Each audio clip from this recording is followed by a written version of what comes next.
All right, we'll go ahead and get started. Didn't end the way we wanted it to, obviously. Doesn't mean that I'm not completely proud of our team and the way that they fought. We prepared the right way, and our guys obviously fought until the scoreboard said 0-0-0. We had a chance to win or to tie, I guess, on the last snap, and that's what we intended to do. And I'm really proud of our guys. My hat's off to the University of Houston. They made a couple more plays than we did in the fourth quarter. And actually the whole second half, they made a couple plays, a couple big time third down conversions, pressure on the quarterback, and they found a way to win the game. And so again, hats off to them. We're going to keep working. We jump right back in tomorrow to our first conference game and hosting University of Alabama Birmingham at our place next weekend. And we may lick our wounds tonight, but we'll be ready to go and put a great plan together for them tomorrow. Coach, you said to win. Did you have a 2-point play drawn up? We were having those conversations. Yeah, that's what the book says to do. Is inside of 20 seconds, it tells you to go for 2. And then, obviously, the way the game ended was heartbreaking. But this was a game that was 5 touchdown margin last year, and this year it came down to 1 play. What does it say about the 2022 Rice out? Yeah, I think it says a lot. I think it says a lot about their journey and how close these guys are. Like, again, no secret how bad they're hurting right now. They put a lot into this game. And when you sell out for something and it doesn't go the way you want it to, it hurts. But the gap that we've closed, if you will, or the fact that we were able to stand toe-to-toe for them and have a chance to tie or win the game with 2 seconds on the clock or whatever it was, like, it's pretty cool. I'm really proud of these guys. Like I said, that's what I want to make sure I say. I want to make sure everybody hears me on that. Like, the way these coaches put the plan together, the way these kids fought, and the way these guys stuck together when things were going tough out there. Gotta love it. And we're gonna find a way to win these kind of games. And they call the Houston D-line Sack Avenue. Tell me about Trey Phillippe and what y'all did on the O-line. Yeah, probably not ideal to have somebody start their first college football game at a position they've never played in their life against a team that's named Sack Avenue, right? Like, that's not how you draw it up. But Trey Phillippe found out he was going to move to guard on Wednesday and practice there. Might have been Tuesday, but Tuesday or Wednesday, practice there a couple days. And I thought he fought his butt off. And I'm really proud of him. I'm proud of Clay Servin and Shea Baker for being beside him and making sure they're over communicating snap to snap and talking to him. And then you have John Long, again, I think second career start at right guard, and then he gets rolled up, and then John Hughes goes in, who hadn't practiced all week really. So it was a little bit of a hodgepodge at offensive line. That's not ideal. You know, we'd love to have the same 5 guys start every game and play every snap, but it is what it is, and our guys are working through it. I'm proud of Coach Davis and what he's doing with those guys, and like I said, next man up is what we always say, right? But then at a position you've never played is tough against a good football team. But nothing glaring from watching the game live, right? Nothing I noticed with Trey Phillippe where you'd be like, gosh, that was a real hole. You know, I think he played some really good football today and made it pretty physical. So just like the rest of these guys, really proud of them. And then last year, I feel like we're having these same conversations, going down the list of this guy's hurt, this guy's hurt, this guy's hurt, this guy's hurt. Those games didn't end up as close as this game. Didn't win as many early. What have you seen about this team? Because you've always preached next man up, but this year it looks like you're going next man after next man after next man. It's still working. It's still working, and you know, I mean, that's why you recruit. That's why you try to create as much depth as you can. But yeah, the next men up are better. Like, that's one thing. That's one reason it keeps working is right now the depth that we've created is better depth, and they're guys that I'm not holding my breath when they go in a game. I would love to be healthy, but in week 5 of the college football season, it is what it is. And so I'm glad that we have guys that are capable and are going in there, preparing the right way, and then performing. And then last one for me, y'all outpass Houston 334 to 249. And even if you take that last Hail Mary to Ross off the board, you still threw for more yards than the Cougars. Does that surprise you, or? It doesn't surprise me because I think like we all see what TJ is capable of, right? Like when TJ has a little bit of time, he's going to stay in there and battle, and he's going to do some cool things. And also got all the belief in the world in our corners, and how we always talk about it, that rush and coverage working together. So I guess I'm not surprised, but I bet it has been a while since Rice outpassed the Cougars in a game like this. But I'd trade it all for a win. I promise you that.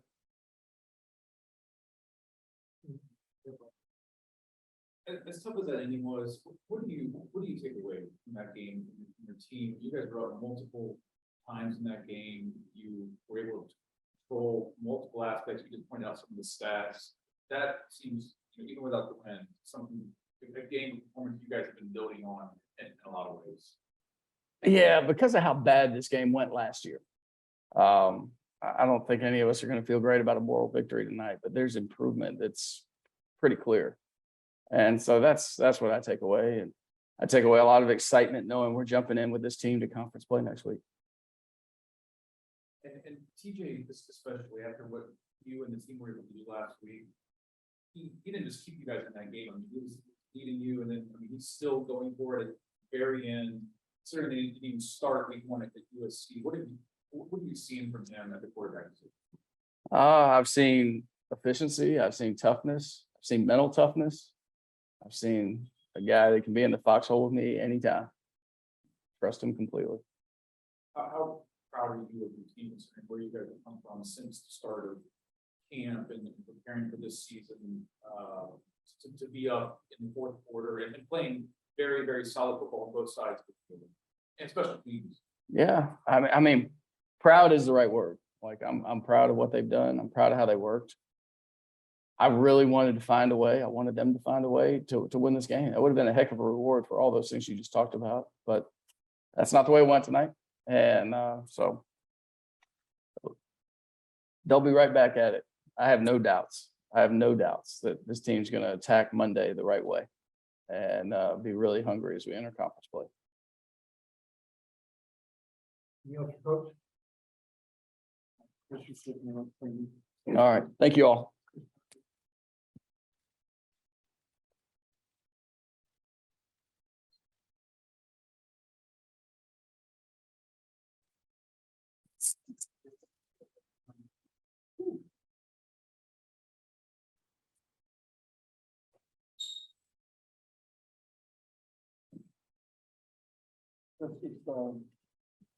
Just reflecting back on the game, and we talk a little bit about Evan's role in fight. Yeah, I mean, Coach Bloom and Coach Smith really emphasize effort, and I think we really give it all, every game, and that's what you're going to see, every Saturday.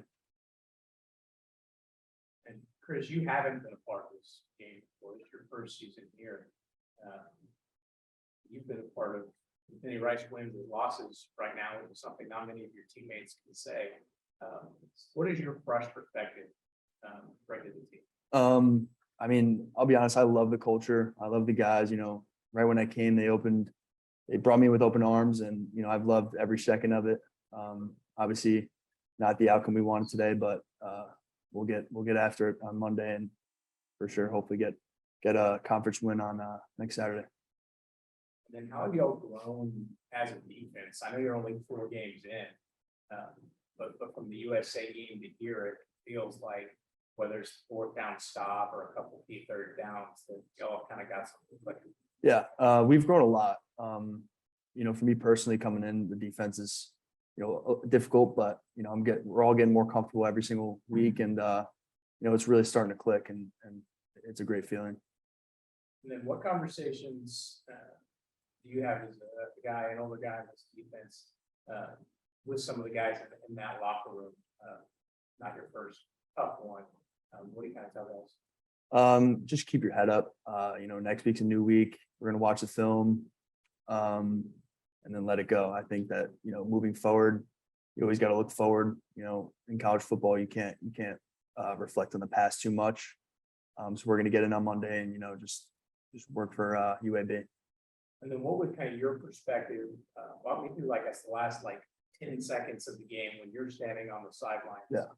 From the Hail Mary to last play, what was going on on the right bench. Yeah, I mean, it was mayhem. I mean, we were going crazy. You know, TJ plays his butt off, so you know, we're not surprised stuff like that happens. But you know, we were all going crazy. We really thought that we could pull through. Obviously, it wasn't the result that we wanted, but we played very hard today, offense and defense. And then this is a really good offense, helping to 3 touchdowns, a couple field goals. What does that kind of say about potential, what the Rice defense can be, what the conference play? Yeah, you know, like I said, you know, it's been clicking every week. And I think that our defense is extremely solid, and you're going to see that, you know, in the coming weeks for sure. Good, thank you.